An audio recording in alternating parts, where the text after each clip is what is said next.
உங்கள் லலிதா ஜுவல்லரி நம்ம போரூருக்கு வந்தாச்சு. பிரம்மாண்ட திறப்பு விழா சென்னை போரூர் மெட்ரோ அருகில் ஆர்காட் ரோடு. திறப்பு விழா சந்தை மார்க்கெட்டிலேயே குறைந்த சேதாரத்தில் மேலும் 1% குறைவு. என்ன வேணும் ஸ்கூலுக்கு எல்லாமே இங்க இருக்கு. Super Saravana stores, Chennai, Madurai, Kovai. நக்கீரன் நேயர்களுக்கு வணக்கம். இன்று நம்முடன் கருத்துக்களை பகிர்ந்து இணைந்திருக்கிறார் திராவிட வெற்றி கழகத்தின் முதன்மை செயலாளர் வல்லம் பஷீர் அவர்கள். வணக்கம் சார். வணக்கம். 2026 சட்டமன்ற தேர்தலுக்கு முன்பு அதிமுகவோட தாவேகா கூட்டணி வைக்கும் அப்படிலாம் பேசப்பட்டது. அப்படி தேர்தலை சந்திச்சா அது வேற மாதிரி ரிசல்ட் வந்திருக்கும் அப்படின்லாம் சொன்னாங்க. ஆனால் உடன்பாடு ஏற்படலை. அதுக்கப்புறமும் எலெக்ஷன் பிரச்சாரத்தில் ஒருத்தரை தாக்கியும் பேசலை.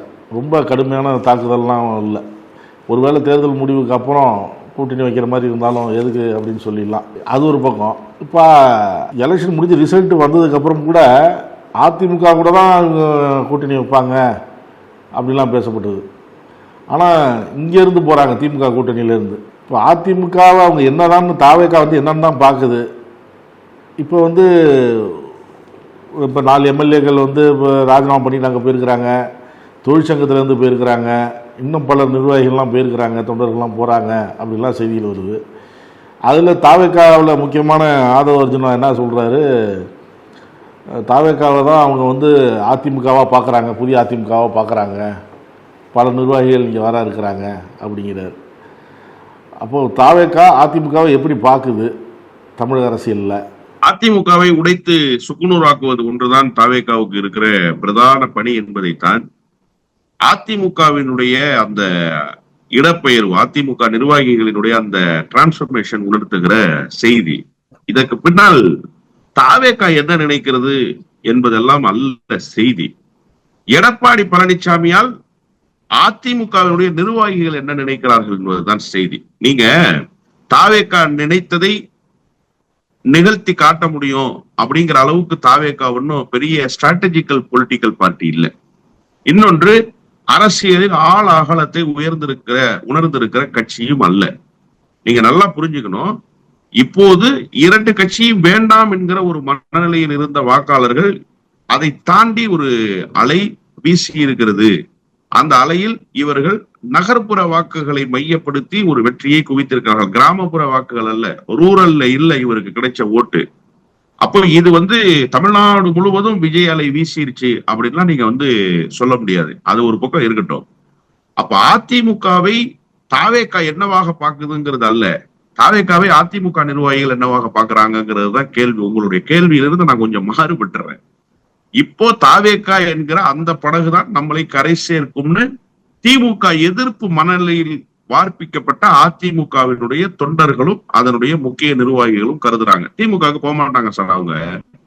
அவங்களுக்கு திமுகவுக்கு போறதுல சங்கடம் இருக்கு. ஏன்னா திமுக எதிர்ப்பை மட்டுமே மையப்படுத்தி உருவாக்கப்பட்ட கட்சி தான் அதிமுக. அப்ப அந்த மனநிலையிலேயே வளர்ந்தவர்கள், அந்த மனநிலையிலேயே அரசியலில் பயணித்தவர்கள் மீண்டும் சமரசத்துக்கு எப்படி ஆட்படுவார்கள்? கண்டிப்பாக சமரசத்துக்கு ஆட்பட மாட்டார்கள். அப்ப இது வரைக்கும் வேற வாய்ப்பு இல்லை. அதிமுக மாதிரியான ஒரு கட்சி பாஜக மாதிரியான கட்சியோட தான் போய் இணைய முடியும். இங்க இருக்கிற நிர்வாகிகள் பாஜக மாதிரியான கட்சிகளுக்குள்ளதான் போக முடியும். ஏன்னா அதுதான் திமுக எதிர்ப்பை வலுவாக பேசுது அதிமுகவுக்கு அடுத்து அப்படிங்கிற ஒரு ஸ்டாண்ட் இருந்துச்சு இல்லையா? அந்த ஸ்டாண்ட் இப்ப உடைபட்டு இருக்கு. அந்த நிலைப்பாடு இப்ப மாறி இருக்கு. இப்ப என்னவாக மாறி இருக்கு அப்படின்னு சொன்னா, அதிமுகவை விட வலிமையாக திமுகவை எதிர்க்கிற கட்சியாக தாவேக்கா இருக்கும். தாவேக்கா ஆளுங்கட்சியாக வந்துருச்சு அப்படின்னு அதிமுகவினுடைய நிர்வாகிகள் கருதுறாங்க. எடப்பாடி பழனிசாமியால இனி ஒருபோதும் அதிமுகவை தூக்கி நிறுத்த முடியாதுன்னு அவங்க நம்புறாங்க. எடப்பாடி பழனிசாமியினுடைய கையாலாகாதத்தனம், எடப்பாடி பழனிசாமி பொதுச் செயலாளராக வந்ததற்கு பிறகு அதிமுகவுக்கு தந்திருக்கக்கூடிய தொடர் தோல்வி, அதிமுக சந்தித்திருக்கக்கூடிய பின்னடைவு, இதை எல்லாவற்றையும் உணராமல் கூட எடப்பாடி பழனிசாமி ஒரு பூஷ்வா மனநிலையில் நகருகிறார். அவர் ஏதோ அதிமுகவுக்கு ஜெயலலிதாவை போல ஒரு கரிஸ்மேட்டிக் லீடராக தான் இருக்கிறேன் என்பதை அவருக்குள்ளேயே அவர் நினைத்து கொண்டு நகருகிறார் என்பதுதான் இப்போது அதிமுகவினுடைய முக்கிய நிர்வாகிகளுக்குள் இருக்கக்கூடிய மன வருத்தமே. அப்ப வேற என்ன பண்ண முடியும்? தாவேக்காவுக்கு போறதை தவிர அவர்களுக்கு வேற வழி இல்லை. எனவே தாவேக்கா அதிமுகவை என்னவாக பார்க்குதுங்கிறது அல்ல செய்தி. அதிமுகவினுடைய நிர்வாகிகள் தாவேக்காவை இப்போது தற்காலிக தீர்வாக நினைக்கிறார்கள். தாவேக்கா அதிகாரத்தில் இருக்கிறது என்று கருதுகிறார்கள். எனவே எடப்பாடி பழனிசாமி வேண்டாம், விஜய் போதும் என்று கருதி இங்கிருந்து அங்கே நகர்கிறார்கள். இதற்கு 100 விழுக்காடு காரணம் எடப்பாடி பழனிசாமி தானே. 47 சீட்டு சார். ஒண்ணு சாதாரண நம்பர் இல்ல சார். 47 சீட்டுன்றது நீங்க நல்லா யோசிச்சு பாருங்களேன். 2011 3வது சட்டமன்ற பெரிய கட்சி எதுன்னா திமுக. எதிர்கட்சி யாருன்னா தேமுதிக. அன்னைக்கு எதிர்கட்சிக்கு கூட 47 இடம் கிடைக்கல சார். இன்னைக்கு 3வது இடத்துக்கு வந்திருக்கிற அதிமுகவுக்கு 47 இடம் கிடைச்சிருக்குன்னா அது ஒரு பெரிய நம்பர் தானே. நீங்க ஒண்ணும் லேசா நினைச்சிட முடியாது. அந்த 47ங்கிற நம்பர்ஸ வச்சுக்கிட்டு இவரால பொலிட்டிக்கலா ஷைன் பண்ண முடியாது, அவரால் கட்சியை அடுத்த கட்டத்துக்கு நகர்த்த முடியாது அப்படிங்கிற சூழலை எங்கிருந்து உருவாக்குறாங்க அப்படின்னு பார்த்தா எடப்பாடி பழனிசாமியிடம் இருந்தே உருவாக்குகிறார்கள். எடப்பாடி பழனிசாமியே அதை உருவாக்குறாரு. நான் கேட்கிறேன், 2016 அது ஆளுங்கட்சி, 2021 அது எதிர்கட்சி, 2026 அது எதிர்கட்சிங்கிற நிலையிலிருந்து 3வது கட்சிங்கிற நிலைக்கு போயிடுச்சு. இப்ப அடுத்த தேர்தலில் அது 4வது இடத்துக்கு போயிடும் அப்படின்னு நினைக்கிறாங்க அதிமுகவினுடைய முக்கிய நிர்வாகிகள். அதனால இனிமேல் இங்க இருந்தா நாம எதிர்காலத்தை தொலைச்சிருவோம்னு வருத்தப்படுறாங்க, சங்கடப்படுறாங்க. அதனுடைய வெளிப்பாடு தாவேகாவை நோக்கி படையெடுக்கிறார்கள். இந்த படையெடுப்பை நீங்கள் உளவியல் ரீதியாக உணராம நான் சிபிஐ விசாரணை கோருவேன், குதிரை பேரத்தை தடுத்து நிறுத்துவேன், ஆர்டிகிள் 136 137 பயன்படுத்தணும்னு கேட்பேன், இதை செய்வேன் அதை செய்வேன்னு சொல்லி எல்லாம் செய்யறது இருக்குல்ல, இதெல்லாம் அதிமுகவிலிருந்து போகக்கூடிய நிர்வாகிகளை தடுத்து நிறுத்துமானா சட்டமன்ற உறுப்பினர்களுக்கு வேண்டுமானால் ஒரு அச்ச உணர்வை தரலாமே தவிர அதிமுகவினை தடுத்து நிறுத்த. நேற்று பாருங்க, 3 முறை சட்டமன்ற உறுப்பினராக இருந்த, கடந்த முறை அதிமுகவினுடைய கொறடாவாக எதிர்கட்சியினுடைய கொறடாவாக இருந்த அரக்கோணம் சட்டமன்ற உறுப்பினர் ரவி போய் சேர்ந்துட்டாரு. எப்படி நிறுத்த முடியும் உங்களால? இந்த சிபிஐ விசாரணை குதிரை பேரம்ங்கிறது சட்டமன்ற உறுப்பினர்களுக்கு வேண்டுமானால் நீங்க கோரலாம், அதுவே முகாந்திரம் இல்ல சார். சிபிஐக்கு இதுவா சார் வேலை? இது என்ன குதிரை பேரம்னு சொல்றதுக்கு நீங்க என்ன ஆதாரங்களை வச்சிருக்கீங்கன்னு கேட்பாங்க. ஒரு சட்டமன்ற உறுப்பினர் தார்மீக அடிப்படையில் ராஜினாமா செய்வதற்கான உரிமையை பெறுகிறார், அந்த அடிப்படையில் தான் ராஜினாமா செய்துட்டாருன்னு நாளைக்கு சொல்லுவாங்க. ஆனாலுமே கூட ஒரு சின்ன அச்ச உணர்வை சட்டமன்ற உறுப்பினர்களுக்கு தரலாம்னு அவர் நினைக்கலாம். அது எம்எல்ஏக்களுக்கு மட்டும்தான் பொருந்துமே தவிர முன்னாள் எம்எல்ஏக்கள், முன்னாள் அமைச்சர்கள், அதிமுகவினுடைய முன்னணி நிர்வாகிகள் இவங்களுக்கு பொருந்துமான்னு கேட்டா 100 விழுக்காடு பொருந்தாது. எனவே தாவேகாவை அதிமுக எப்படி பார்க்கிறதுன்னு கேட்டா அதிமுக நிர்வாகிகள் தாவேகா தான் இப்போது தங்களுக்கு இருக்கிற ஒரே வாழ்விடம் என்று கருதுகிற அளவுக்கு அதிமுகவினுடைய பார்வைதான் தாவேகா பக்கம் திரும்பி இருக்கிறதே தவிர தாவேகா ஒன்றும் பெரிதாக அதிமுகவை உடைச்சிடணும், சொல்லி ஆக்கிடணும் அப்படின்லாம் முயற்சி எடுக்கல. அதாவது அந்த சட்டப்பேரவை உறுப்பினர்கள் விவகாரத்துல அவங்க அந்த தவறு செய்தாங்க. அந்த 25 சட்டமன்ற உறுப்பினருடைய ஆதரவை பெறுவதற்கு முயற்சித்தாங்க. அதற்கு ஒரு பேரம் பேசப்பட்டது. நிர்வாகிகளுடைய அந்த பயணம் இருக்குல்ல, மாவட்ட செயலாளர்கள் போற அந்த இடப்பெயர்வு இருக்குல்ல, இது எப்படி தாவேகா கணக்குல நீங்க எழுத முடியும்? அவங்கள வச்சிடணும், அவங்கள வச்சு அரசியல் பண்ணிடணும்னு தாவேகா நினைக்குதா? அதெல்லாம் ஒண்ணும் இல்ல. இவர்கள் படையெடுத்து போகிறார்கள், அவர்கள் சேர்த்துக் கொள்கிறார்கள், அவ்வளவுதான். நடந்த வரைக்கும் சொன்னீங்க. இதுக்கப்புறம் அந்த 25 பேர் போனதுக்கு அப்புறம் எடப்பாடி இந்த விஷயத்த தெளிவா இருக்கிறாரு. அதாவது போனவங்களுடைய கட்சி பதவியை பறிக்கிறாரு, புதுசா ஆள் போடுறாரு, மாவட்ட செயலாளர் இருந்து எல்லாமே ஆள் போடுறாரு. அப்ப கட்சியை வலிமையா வச்சிருக்கணும் தான் அவர் நினைக்கிறாரு. அவர் பேச்சை கேட்கலன்னா என்ன நடக்கும் அப்படிங்கிற மாதிரி முதல்ல கட்சியை பலப்படுத்தணும் அவர் நினைக்கிறாரு. அது சரிதான், எடப்பாடி செய்து சரி. பலப்படுத்தணும்னா இல்ல சார், ஒரு நிமிஷம். கட்சியை பலப்படுத்தணும்னா அப்படி போறவங்க எலெக்ஷனுக்கு முன்னாடியே சொல்லியிருக்க வேண்டியதானே, தாவேகா போயிருக்க வேண்டியதானே. இந்த நேரத்தில் ஏன் நெருக்கடி தரணும்? எல்லா இடத்துக்கும் சுற்றுப்பயணம் செஞ்சு உழைச்சது எடப்பாடி பழனிசாமி தானே. எடப்பாடி பழனிசாமி ஒவ்வொருத்தரா மாவட்ட செயலாளர் இல்லாம ஆலோசனை இல்லாம வேட்பாளர் போடல. ஒவ்வொரு மாவட்ட அக்னிகிருஷ்ணமூர்த்தி தானே சொல்றாரு. ஒரு மாவட்டம் எடுத்துக்கிட்டா அந்த தொகுதியை ஒவ்வொரு இத்தனை தொகுதி இருக்கு, மாவட்ட செயலாளர் ஆலோசனை பண்ணி யாரை போட்டா வெற்றி பெறுவாங்க, யாரை போட்டா ஆதரவு இருக்கும் கட்சிக்குள்ள என்று பார்த்து மாவட்ட செயலாளர் ஒப்புதலோட தான் சீட்டு வழங்கப்பட்டது. இப்போ இப்படி எடப்பாடியை குறை சொல்லி என்ன பண்றது? தோல்விக்கு அப்புறம் தோல்விக்கு எல்லாரும் தான் பொறுப்பு அப்படிங்கிறாங்க. இல்ல, இப்ப அக்னி கிருஷ்ணமூர்த்தி என்ன சொல்ல வர்றாரு? இவங்க எல்லாம் வெற்றி பெற்றதுக்கு காரணம் எடப்பாடி பழனிசாமி தான், எடப்பாடி பழனிசாமியினுடைய முகத்துக்கு கிடைத்த வாக்குன்னு சொல்றாரு. அது ஒரு அப்பட்டமான பொய்ன்ற. நான் நன்னீலம் தொகுதியில் அண்ணன் காமராஜ் பெற்ற வெற்றி அண்ணன் காமராஜினுடைய செல்வாக்கால் கிடைத்த வெற்றி. அவர் சுயேட்சையாக நின்றிருந்தா கூட இந்த வெற்றியை அவரால் பெற்றிருக்க முடியும். ஏன்னா அவர் அந்த தொகுதிக்கு என்னவாக அறிமுகமாகி இருக்கிறார். ஒரு 10,000 15,000 ஓட்டு அதிமுகவினுடைய ஓட்டு, அதுவும் எடப்பாடி பழனிசாமிக்காக உள்ள இரட்டை இலைக்காக விழுந்த ஓட்டு சார். ரெட்டலைக்குன்னு ஒரு ஓட்டு இருக்கு சார். அதிமுகவுக்கு யார் பொதுச் செயலாளராக வந்தாலும் நான் ரொம்ப கீழே இறங்கி போக விரும்பல. ஒரு கழுதையை கொண்டு வந்து அதிமுக இல்ல அது சரிதான், அந்த சின்னத்துக்குன்னு ஓட்டு இருக்கிறது சரிதான் சார். அவரு அக்ரிமெண்ட் சொல்ல வந்தது என்னன்னா, இப்ப எடப்பாடி எல்லாரும் குறை சொல்றாங்களே, அதாவது அதிமுகவுக்கு யார் பொதுச் செயலாளராக வந்தாலும் அதிமுகவினுடைய வாக்கு அதிமுகவுக்கு கிடைக்கும். அது ரெட்டலைக்கு கிடைக்கக்கூடிய வாக்கு. அதுதான் மேஜிக் அதிமுகவுக்கு. அந்த வாக்குகளை தான் எடப்பாடி பழனிசாமி பெற்றிருக்காரு. எடப்பாடி பழனிசாமி தலைமை வந்ததற்கு பிறகு என்ன பெரிய வியூகம் வகுக்கப்பட்டு அந்த கட்சிக்கு வளர்ச்சி கிடைச்சிச்சுன்னு நீங்க பாக்கணும். டூர் போனார்ல இவரு, நீங்க சொன்னீங்கல்ல முந்தைய கேள்வியில, டூர் போனாரு. இவர் போய் பிரச்சாரம் பண்ணி தானே அவங்க வெற்றி பெற்றாங்கன்னு. இவருடைய பிரச்சாரத்துக்கு ஆட்களை கூப்பிட்டு வந்ததே விஜயபாஸ்கர் தான். இவருடைய பிரச்சாரத்துக்கு ஆட்களை கூப்பிட்டு வந்ததே அண்ணன் காமராஜ் தான். இவருடைய பிரச்சாரத்துக்கு ஆட்களை கூப்பிட்டு வந்ததே CV சண்முகம் தான். அப்போ இவர்கள் எல்லோரும் சேர்ந்து எடப்பாடியை ஒரு பெரிய தலைவராக உருவகப்படுத்தினார்கள். எடப்பாடி அந்த தலைவருக்கு உண்டான தகுதியோடு நடந்துக்கல. இப்ப நீங்க சொன்னீங்கல்ல, இதுக்கு முன்பு அவர் பாருங்க மாவட்ட செயலாளரை பொறுப்புல இருந்து எடுத்துட்டாரு, இங்க இருந்து போனவங்க எல்லாம் வருத்தத்துல இருந்தவங்க எல்லாம் உடனே நீக்கிட்டு வேற பொறுப்பாளர்களை போடுறாரு அப்படின்னு போட்டு என்ன பண்ண முடிஞ்சிச்சு? மாவட்ட செயற்குழு நடத்த முடிஞ்சிச்சா?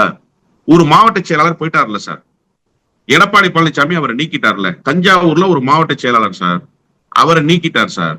தஞ்சாவூர் டவுன்ல ஒரு மாநகர செயலாளர் சார், அவரை நீக்கிட்டார் சார். புது ஆள் போட்டாங்க சார். புது ஆள் போட்டோன்னு என்ன பண்ணோம்?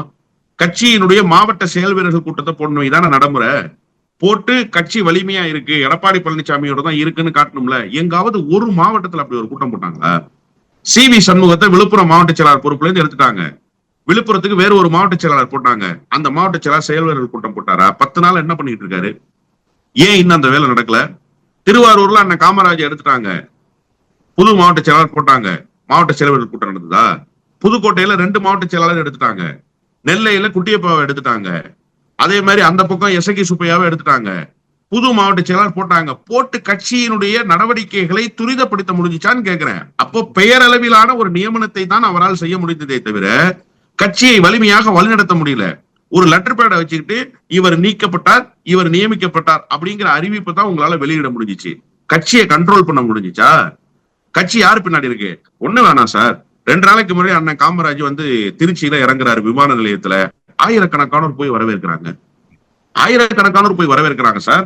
திருவாரூருக்கு ஒரு புது மாவட்ட செயலாளர் போட்டாங்க சார். அந்த மாவட்ட செயலாளரை கூட 100 பேர் கூட போய் பார்த்து பொன்னாடை அணிவிக்கல சார். 100 பேர் கூட போய் பார்த்து பொன்னாடை அணிவிக்கல சார். அப்ப யாருக்கு சார் செல்வாக்கு இருக்கு? நீங்க யாரை நீக்கிட்டு யாரை சார் அந்த இடத்துல கொண்டு வந்து வைக்கிறீங்க? கட்சி வலிமையாக இருக்கணும் அப்படின்னு நினைச்சா அந்த கட்சி வலிமையாக இருப்பதற்குண்டான வேலையை ஒரு பொதுச் செயலாளர் செய்யணுமா? இல்ல யாராவது ஒருத்தர் இருந்தா போதும், நான் லெட்டர் பேடு கட்சியா கூட இருந்து இயங்கிக்கிறேன்னு ஒரு பொதுச் செயலாளர் சொல்லணுமா? எடப்பாடி பழனிசாமி என்ன நினைக்கிறாருன்னா, அதிமுக வலிமையா இருக்கணும்னு நினைக்கல, அதிமுக வெற்றியை நோக்கி பயணிக்கணும்னு நினைக்கல. அதிமுக என்கிற கட்சி லெட்டர்பேடு கட்சியா போனாலும் பரவாயில்ல, ஆனா அதுக்கு நான் பொதுச் செயலாளரா இருக்கணும், நான் சொல்றதுதான் கேட்கணும் அப்படின்னாருன்னா கட்சி அழிந்து நாசமாகி கொண்டே போகுது, கட்சி கரைந்துகிட்டே போகுது. அதை பத்தி கவலைப்படாமல் இருக்கிறார் எடப்பாடி பழனிசாமி. எடப்பாடி பழனிசாமிக்காக யாரும் ஓட்டு போடல, எடப்பாடி பழனிசாமி கேம்பெயின் பண்ணதுனால யாரும் ஓட்டு வாங்கல. எடப்பாடி பழனிசாமி பொதுச் செயலாளரா இருந்தாதான் நாங்க அதிமுகவுக்கு ஓட்டு போடணும்னு மக்கள் சொல்லல. அதிமுகவுக்கென்று இருக்கக்கூடிய வாக்கு, அந்த இரட்டை சின்னத்துக்கென்று இருக்கக்கூடிய வாக்கு குறைந்து இருக்கிறதே தவிர அதிகரிக்கவில்லை என்பதையும் எடப்பாடி பழனிசாமி போன்றவர்கள் கவனத்தில் கொள்ளணும். மொத்தத்தில் அதிமுகவுடைய இந்த அழிவுக்கு, இந்த சரிவுக்கு 100 விழுக்காடு காரணம் எடப்பாடி பழனிசாமி தான். இப்ப அடுத்த சூட்டோட சூட இடைத்தேர்தல் வருது 5 தொகுதிக்கு. இப்ப எப்படியும் ஆளுங்கட்சி அதுல நிற்கும், அது ஒண்ணு எப்பவும் தெரிஞ்ச விஷயம்தான். பிரதான எதிர்கட்சி திமுக அதுல போட்டியிடும் அப்படின்னு தான் தகவல்கள்லாம் வெளியாகுது. இடைத்தேர்தலை விட்டு கொடுக்கக்கூடாது, நம்ம இடைத்தேர்தலில் பங்கேற்கணும் அப்படின்னு சொல்லி பேசுறதாக தகவல் வெளியாகுது. இப்போ அதிமுக என்ன நிலைப்பாடு எடுக்கும்? அதாவது பெருந்துறையில் அதிமுகவுக்கு தொடர் வெற்றிகள் கிடைத்திருக்கிறது. அப்ப பெருந்துறையில அதிமுக வேட்பாளரை நிறுத்தினா வெற்றி பெற முடியுங்கிற சூழல் இதற்கு முன்பாக இருந்துச்சு. இப்ப என்ன சூழல்? பெருந்துறையில கேண்டிடேட் போட முடியுமா? அதுக்குண்டான வலிமை இப்போது எடப்பாடி பழனிசாமி கிட்ட இருக்கான்னா நிச்சயமாக இல்லைன்னு தான் நான் பாக்குறேன். அம்பாசமுத்திரத்துல நீங்க எடப்பாடி பழனிசாமியால கேண்டிடேட் போட முடியாது, போட்டாலும் அந்த கேண்டிடேட் தோல்வியை தான் தழுவுவாரு. அதே போல மதுராந்தகத்துல எடப்பாடி பழனிசாமிக்கு கேண்டிடேட்டே கிடையாது, கேண்டிடேட் போட்டா கூட தோல்வியை தான் தழுவார். அப்போ நீங்க 2 வாய்ப்புகள் தான் இருக்கு. ஒண்ணு தேர்தலை புறக்கணிக்கணும், இல்ல கிடைக்கிற ஓட்டு கிடைக்கட்டும்னு சொல்லி ஒரு கேண்டிடேட்டை நிப்பாட்டி டெபாசிட் இழக்கிற வேலையை செய்யணும். ஆனா ஒரு விஷயம், அதிமுக இந்த இடைத்தேர்தலில் போட்டியிட்டு வைப்பு தொகையை இழக்குமே ஆனால், படுதோல்வியை சந்திக்குமே ஆனால், இன்னும் பல நூறு பேர் அதிமுகவிலிருந்து வெளியேறுவார்கள். ஒருவேளை நான் தேர்தல் இது குதிரை பேரம், அதனால நான் இந்த தேர்தலை சந்திக்க விரும்பல, இந்த தேர்தலை புறக்கணிக்கிறேன். கடந்த காலங்கள்ல அந்த மாதிரி புறக்கணிச்சிருக்காங்க. அதிமுகவினுடைய பொதுச் செயலாளராக ஜெயலலிதா அம்மையார் இருக்கிற போதே இடைத்தேர்தல்களை புறக்கணித்த வரலாறு உண்டு. அப்படி ஒருவேளை புறக்கணிப்பார்களே ஆனால் கட்சியை ஓரளவுக்கு காப்பாத்திக்கலாம். எடப்பாடி முன்னாடி இருக்கிற ரெண்டே சான்ஸ் தான். ஒண்ணு, எப்படி போனாலும் பரவாயில்லன்னு கேண்டிடேட்டை போடணும், இல்ல தேர்தலை புறக்கணிக்கணும். இந்த ரெண்டை தவிர வேற வாய்ப்பு இல்லை. ஆனா ஒரு காலமும் இடைத்தேர்தலில் ஒரு இடத்தில் கூட அதிமுகவால் வெற்றி பெற முடியாது. தொடர் வெற்றிகளை குவித்த பெருந்துறையில் கூட அதிமுகவால் வெற்றி பெற முடியாது என்பதுதான் பெருத்த சோகம். இந்த நிலைக்கு எடப்பாடி பழனிசாமி அந்த கட்சியை இழுத்து நிறுத்தி இருக்கிறார் என்பதை கூட எடப்பாடி பழனிசாமி உணர மாட்டேன்றாரு. இப்படி ஒரு மோசமான நிலைமை சார். 5மே அதிமுகவுக்கு ஃபேவரா இருந்த தொகுதி சார். அதுல ஒண்ணு திருச்சி கிழக்கு மட்டும்தான் சார் கொஞ்சம் சங்கடமா இருந்த தொகுதி. திருச்சி கிழக்க விட்டுருங்க சார், மீதம் இருக்கக்கூடிய 4 தொகுதியை பாருங்க சார்.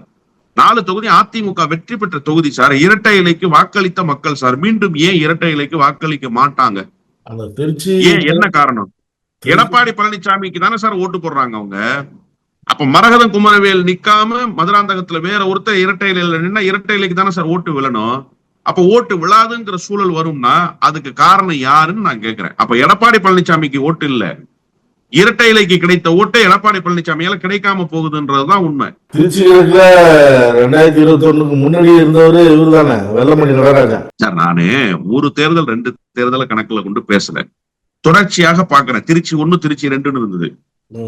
அதிமுக திமுக மாறி மாறி வெற்றி பெற்று இருக்கிற தொகுதி அந்த தொகுதி.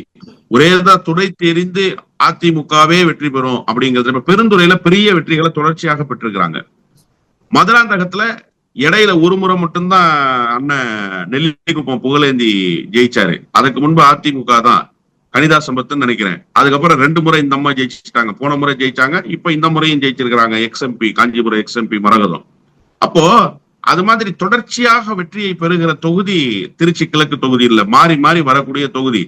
அப்படி பார்த்தாலுமே உங்க கணக்குப்படி வச்சாலுமே முன்னாள் அமைச்சர் வெள்ளமண்டி நடராஜன் இப்ப எங்க இருக்காரு? தாவேகாவுக்குள்ள போயிட்டாரு. ஒருவேளை அவரே வேட்பாளரா இருந்தா பூப்பா கிருஷ்ணன் வேட்பாளரா இருப்பாருன்னு சொன்னாங்க. பூப்பா கிருஷ்ணனுக்கு வாரியம் கொடுத்துட்டாங்க. இப்ப ஒருவேளை வெள்ளமண்டி நடராஜன் தான் கேண்டிடேட்டுங்கிற மாதிரியான சூழல் உருவானா நீங்க என்ன பண்ணுவீங்க? அப்ப அதிமுக தரப்புல வலிமையான முகம்னு காட்டப்படுவதற்கு திருச்சி கிழக்குல யார் வச்சிருக்கீங்க? யார் இருக்கா உங்க கூட? அதான இங்க இருக்கக்கூடிய கேள்வி. ஒப்புக்காக பெயருக்காக வேட்பாளர்களை நிறுத்த முடியுமே தவிர வெற்றியை நோக்கி அதிமுகவை இந்த 5 தொகுதிகளில் நகர்த்த முடியாது என்பதுதான் யதார்த்தமான உண்மை. இப்ப இந்த தேர்தல் முடிவுக்கு அப்புறம் 2026 சட்டமன்ற தேர்தலுக்கு அப்புறம் பாஜக முடிஞ்சு போச்சு அப்படிங்கிற மாதிரியும் சொல்றாங்க. தொடரில் முடிஞ்சு போச்சு அப்படிங்கிற மாதிரி சொல்றாங்க. அப்ப இந்த வருங்கூடிய நாடாளுமன்ற தேர்தலும் பெரிய சிக்கலா இருக்குமா அதிமுகவுக்கு? இல்ல, அதிமுக நாடாளுமன்ற தேர்தலில் பெரிதாக கவனம் செலுத்தாது சார். எடப்பாடி பழனிசாமிக்கு டெல்லி அரசியல் தேவைப்படல. டெல்லி அரசியல் குறித்து பெரிய கவனத்தை செலுத்தணும்னு அவர் நினைக்கல. அப்படி நினைத்திருந்தா 2024 அந்த தேர்தலை முறையாக அணுகியிருப்பார். 2024 கிடைத்த ஆட்களை பூரா வேட்பாளராக நிறுத்தினார். அவர் வெற்றி பெற வாய்ப்பு இருக்கிற தொகுதின்னு கூட சில தொகுதிகளை கண்டறிஞ்சு அதற்கு உண்டான வியூகங்களை கூட வகுக்கல. ஒரு பிளாட்டான அரசியல் பணியை தான் அவர் 2024 செஞ்சாரு. யாரெல்லாம் நீங்க அந்தந்த பகுதிகளில் வலிமையா இருக்கீங்களோ அவங்க நீங்க கேண்டிடேட் போட்டுக்கங்கன்ட்டாரு. கரூர்ல விஜயபாஸ்கர் ஆட்களை நிறுத்திக்கிட்டாரு. புதுக்கோட்டை விஜயபாஸ்கர் திருச்சியில ஆட்களை நிறுத்திக்க சொல்லிட்டாரு. அந்த பக்கம் நாகப்பட்டினத்துல கேண்டிடேட் போட்டுக்கங்கன்னு OS மணியன் கிட்ட சொல்லிட்டாரு. இப்படி அந்த கட்சியினுடைய முன்னாள் அமைச்சர்கள் அந்த கட்சியினுடைய தலகர்த்தர்கள்ட்ட சொல்லி நீங்க இங்க கேண்டிடேட் போட்டுக்கங்க அங்க கேண்டிடேட் போட்டுக்கங்கன்னு சொல்லி அவங்க பக்கம் திருப்பி விட்டாரே தவிர இவர் ஒரு வலிமையான கேண்டிடேட்டை இங்க போடணும், இவங்க செலவு செய்யணும், இவங்க இந்த வெற்றியை பெறணும் அப்படிங்கிற அந்த வியூகத்தை அவர் வகுக்கவே இல்லை. அதுக்கு என்ன காரணம் அப்படின்னா, நாம பெருசா வெற்றி பெற வேண்டிய அவசியம் இல்லை, MP ஆகி என்ன பண்ண போறோம், MLA கணக்கு தான் நம்ம கட்சியினுடைய கணக்குங்கிற அந்த மனநிலையில இருந்தார் அவர் அந்த கட்சி வீக் ஆகணும்னே நினைக்கிறாரு. எப்படி பாஜக அதிமுக வீக் ஆகணும்னு நினைக்குதோ அது மாதிரி எடப்பாடி பழனிசாமியும் அதிமுக வீக் ஆகணும்னு நினைக்கிறாரு. இப்ப 2029 என்ன பெரிய கணக்கு இருந்துரும் நினைக்கிறீங்க? ஆட்களே இருக்க மாட்டாங்க 2029. நீங்க பாருங்க, இந்த 5 தொகுதிகளுக்கான இடைத்தேர்தல் முடிந்ததற்கு பிறகு அதிமுக கூடாரம் காலியாகும். 40 இடங்களில் போட்டியிடுவதற்கு ஆள் இல்லாமல் 2029 தடுமாறி போவாரு. அதற்கு இடையில நிறைய காட்சி இருக்கு சார். நீங்க அவ்வளவு தூரம் போயிட்டீங்க, இன்னும் 3 வருஷம் தள்ளி அதற்கிடையில உள்ளாட்சி தேர்தல் இருக்கு, நகர்ப்புற உள்ளாட்சி தேர்தல் இருக்கு. இந்த தேர்தலிலேயே படுதோல்விகளை சந்திக்கும் அதிமுகவினுடைய கூடாரம் என்பது 2029 நாடாளுமன்ற தேர்தலுக்கு முன்பாக ஒட்டுமொத்தமாக காலியாகும் என்றுதான் நான் பார்க்கிறேன். அந்த 25 பேர்ல ரொம்ப பரபரப்பா இருந்தவர் சி.வி. சண்முகம். அவர் தான் செய்தியாளர்லாம் சந்திச்சாரு. சி.வி. சண்முகம் வாக்களித்த மக்களுக்கு நன்றி சொல்ல போயிருக்கிறாரு அப்படின்னு சொல்றாங்க. விஜயபாஸ்கர், இந்த 2 பேருடைய நிலை என்ன, எப்படி பாக்குறீங்க? அடுத்த ராஜினாமாக்கள் சி.வி. சண்முகம், விஜயபாஸ்கருடைய ராஜினாமாக்கள் தான். நீங்க சி.வி. சண்முகம் தன்னுடைய குரலை வெளிப்படுத்தல இந்த 5 நாட்களாக. அதாவது எடப்பாடி பழனிசாமியோடு சமரசம் வந்ததற்கு பிறகு இப்ப உங்க நேர்காணலுக்கு வருவதற்கு முன்பாக வந்த செய்தி என்னன்னா, விழுப்புரம் மாவட்ட அதிமுக அலுவலகத்தினுடைய சாவியை புதிதாக நியமிக்கப்பட்ட மாவட்ட செயலாளர் தரப்புட்ட சி.வி. சண்முகம் தரப்பு ஒப்படைச்சிருச்சு அப்படின்றது. இது ஒரு சமிக்கைன்னு புரிஞ்சுக்கிறேன். நீங்க சார் சமரசம்ங்கிற முடிவுக்கு வந்தா இவர் சாவியை கொடுத்திருக்க மாட்டார். ஏன்னா மீண்டும் அமைப்பு செயலாளர் ஆவாரு, மீண்டும் துணை பொதுச் செயலாளர் மாதிரி ஒரு பொறுப்பு கிடைக்கலாம், மீண்டும் மாவட்ட செயலாளர் ஆவாரு. அப்ப கட்சி அலுவலகத்தை தன்வசமே வச்சிருப்பாரு. இப்ப கட்சி அலுவலகத்தினுடைய சாவியை புதிதாக நியமிக்கப்பட்ட மாவட்ட செயலாளர்கிட்ட கொடுத்து அனுப்பிச்சிட்டாரு அப்படின்னா என்ன பொருள்னா, ராஜினாமா பண்ண போறாருன்னு தான் பொருள். அதனால அதிமுகவினுடைய சொத்து அதிமுக கிட்ட போகட்டும், நம்ம தாவேகாவுக்கு போவோம்னு புறப்பட்டுட்டாருன்னு தான் அர்த்தம். இந்த பக்கம் வாங்க, விஜயபாஸ்கர் 2 நாளா வெளிப்படுத்துற கருத்து என்ன, என்னுடைய தொகுதி மக்கள் கருத்தை கேட்டு நான் முடிவெடுப்பேன்கிறாரு. அப்ப தொகுதி மக்கள் கருத்தை கேட்டா நீங்க தாவேகாவுக்கு ஃப்ளோர் டெஸ்ட்ல வாக்களிச்சீங்க. தொகுதி மக்கள் கருத்தை கேட்டா எடப்பாடி பழனிசாமிக்கு எதிரான முடிவெடுத்தீங்க. ரெட்டலை அதிமுக பொதுச் செயலாளர் எடப்பாடி பழனிசாமி இந்த ஸ்ட்ரக்சருக்குள்ளதான சார் நீங்க நின்று போட்டிட்டீங்க. அந்த ஸ்ட்ரக்சரை மீறப்போ இப்ப நீங்க கருத்து கேட்பேன்னு சொல்ற விஜயபாஸ்கர் அன்றைக்கல்லவா கருத்து கேட்டிருக்க வேண்டும், அன்றைக்கு கருத்து கேட்கலையா? அப்ப இது என்னன்னா, இது புது வகையான உருட்டு. தொகுதி மக்கள்கிட்ட கேட்டேன், தொகுதி மக்கள் தாவேகாவுக்கு போயிருங்க, நீங்க விஜயோடு இருக்கணும்னு விரும்புறாங்க, அதனால நான் விஜய் கிட்ட போயிட்டேன்னு சொல்வதற்கான வாய்ப்புகளை தேடிக் கொண்டிருக்கிறார். எனவே 2 பேரும் தங்களுடைய சமிக்கைகளை காட்டிவிட்டார்கள். 2 பேரும் மிக விரைவில் தாவேகாவில் இணைவார்கள், தங்களுடைய பதவியை ராஜினாமா செய்வார்கள். அதற்குண்டான பணிகளை துவங்கி விட்டதாகத்தான் நான் கருதுறேன். இந்த இடைத்தேர்தல் ஏன் இவ்வளவு அவசரமா வந்தது? ஒருத்தர் 2 தொகுதியில் நின்று ராஜினாமா பண்றாரு, அது கூட நம்ம ஏத்துக்கலாம் அப்படின்னு சில பேர் சொல்றாங்க. மற்ற 4 பேர் ராஜினாமா பண்ணதை ஏத்துக்க முடியல. ஒரு 20 நாள் இந்த மாதிரி வாக்களித்த மக்களுக்கு இப்படி துரோகம் செய்யறதா அப்படின்னு எல்லாரும் கேள்வி எழுப்புறாங்க. இதுல அன்புமணி ராமதாஸ் என்ன சொல்றாருன்னா, அந்த 3 தொகுதிகள் ஜெயிக்கிறதுக்கு நாங்களும் பாடுபட்டிருக்கிறோம், மதுராந்தகம் உட்பட. ராஜினாமா செஞ்சாங்கல்ல, அவங்க வெற்றி பெற்றதுல எங்களுடைய பங்கும் இருக்கு. இது மாதிரி செய்யறது தவறு. அனைத்து எதிர்கட்சிகளும் சேர்ந்து பொது வேட்பாளர் நிறுத்துறதுக்கு முயற்சிகளை நாங்க அந்த கட்டத்துக்கு கொண்டு போயிடாதீங்க அப்படிங்கிற மாதிரி ஒன்று சொல்றாரு. பொது வேட்பாளர் அப்படிங்கிற ஒரு கான்செப்ட் செட் ஆகுமா? அதை எப்படி பாக்குறீங்க சார்? களத்திலேயே இல்லாத கூட்டணி, களத்திலேயே இல்லாத கட்சி சார் அதிமுக. பொது வேட்பாளரை நிறுத்த வேண்டிய அவசியம் அதிமுகவுக்கு எழலாமே தவிர திமுக இன்னமும் அதனுடைய வேகம் குறையாமல் தான் இருக்கு. திமுகவுக்கு பொது வேட்பாளர் நிறுத்த வேண்டிய அவசியம் இல்லை. பொது வேட்பாளர் என்கிற தேவை திமுகவுக்கு சார். இந்த 5 தொகுதியில திமுக கடுமையாக உழைத்தால், திமுக பழைய வேகத்தோடு களத்தில் நின்றால் 5ஐயும் வெற்றி பெறுகிற வாய்ப்பு திமுகவுக்கு உருவாகும். திமுக நிக்கும். இப்ப தாவேகா பழைய பலத்தோட கூடுதல் பலத்தோட நிக்கும். இப்ப அங்க கூட்டணியில கட்சிகள்லாம் இப்ப வந்திருக்குல்ல, இந்த பக்கம் காங்கிரஸ், விடுதலை சிறுத்தைகள் இருக்கு, கம்யூனிஸ்டுகள் இருக்கு, IUML இருக்கு. களத்துல பெரிய கட்சி திமுக தான், தாவேகா இல்ல. புரியுதா? பிசிக வந்திருக்கு, காங்கிரஸ் வந்திருக்கு, முஸ்லீம் லீக் வந்திருக்கு. இதுல பிசிக ஓரளவுக்கு கீழ்நிலையில பணியாற்றக்கூடிய, அரசியல் வியூகங்களை வகுக்கக்கூடிய தேர்தல் அரசியல் தெரிந்த கட்சி. காங்கிரஸ் என்ன களத்துல ஓட்டு கேட்டுரும்? காங்கிரஸ் என்ன களத்துல தேர்தல்ல வாக்கு சதவீதத்தை உயர்த்தி காட்டிடுறதுக்கு தாவேகாவுக்கு பயன்பட்டோம்னு நினைக்கிறீங்க? ஒன்னும் கிடையாது. முஸ்லீம் லீக்குக்கு ஆள் இருக்கா? முஸ்லீம் லீக்குக்கு மதுராந்தகத்துல ஆள் இருக்கா? முஸ்லீம் லீக்குக்கு திருச்சி கிழக்குல ஆள் இருக்கா? ஒண்ணும் கிடையாது. அப்போ இந்த கூட்டணி எல்லாம் பலமான கூட்டணி எல்லாம் இல்ல. களத்தில் இன்றைக்கும் பெரிய கட்சி திமுக தான். திமுக நினைத்தால் இந்த 5 தொகுதிகளில் வெற்றி பெறுவதற்கான வாய்ப்புகளை உருவாக்க முடியும். டஃப் ஃபைட் தான். நான் ரொம்ப இலகுவா படுத்துக்கிட்டே ஜெயிப்பாங்கலாம் சொல்ல மாட்டேன். கடுமையான மோதல் இருக்கும், கடுமையாக போராடி வெற்றி பெற வேண்டிய கட்டாயம் வரும். ஆனால் போராடினால் வெற்றி கிடைக்கும். அந்த ஒரு சூழலை அரசியல் களத்தில் திமுகவால் உருவாக்க முடியும். பொது வேட்பாளர் நிறுத்த வேண்டிய அவசியம் திமுகவுக்கு இல்லை. ஆனா இவர்கள் வேட்பாளர் கிடைக்காமல் திண்டாட போகிறார்கள். திருச்சி கிழக்குல எடப்பாடி பழனிசாமி யாரை நிறுத்த போறாரு? சரி, பாட்டாளி மக்கள் கட்சி மதுராந்தகத்துல போட்டியிட தயாரா இருக்கா? அவர் சொல்றாரு இல்லையா, எங்களுடைய வாக்குகளும் பயன்பெற்றிருக்கிறாருங்கிறல. மதுராந்தகத்துல நீங்க நிப்பாட்டீங்களா கேண்டிடேட்ட? தயாரா இருக்கீங்களான்னா அதுக்கு தயாரா இல்ல. அப்ப பொது வேட்பாளர் என்கிற கோரிக்கை எங்கிருந்து வருதுன்னா, எங்கள்கிட்ட ஆள் இல்ல, நாங்க யாரையும் நிறுத்த மாட்டோம், நீங்க நிறுத்துற ஆளை பொதுவான ஆளா ஏத்துக்கிறோம்னா உங்க ஓட்டோ உங்க தயவோ திராவிட முன்னேற்ற கழகத்துக்கு தேவையில்லை. திராவிட முன்னேற்ற கழகம் வலிமையாக இப்போது இருக்கிற கூட்டணியை வைத்துக் கொண்டு போட்டியிட்டாலே கடுமையாக பணியாற்றினால் வெற்றியை இலகுவாக பெற முடியும். எனவே அந்த பொது வேட்பாளர் என்கிற நிலைக்கு திராவிட முன்னேற்ற கழகம் ஒருபோதும் வராது. பொது வேட்பாளர் என்கிற பேச்சுக்கே இடமில்லை என்றுதான் நான் புரிந்து கொள்கிறேன். கருத்துக்களை பார்த்து நன்றி சார். நன்றி. நக்கீரன் டிவிக்கு சப்ஸ்கிரைப் செய்யுங்கள். உங்கள் ஆதரவே எங்கள் பலம். ஆசிரியர்களுக்கு நண்பனாகவும் மாணவர்களுக்கு ஆசானாகவும் திகழும் தேர்வு வழிகாட்டி. ஒவ்வொரு பாடத்திற்கும் அனுபவமிக்க ஆசிரியர்களின் துல்லியமான தெளிவான விடைகள். CNC இருக்கு, தேர்வு பயம் எதற்கு? இது தீரன் பப்ளிஷிங் ஹவுஸ் விற்பனை வெளியீடு.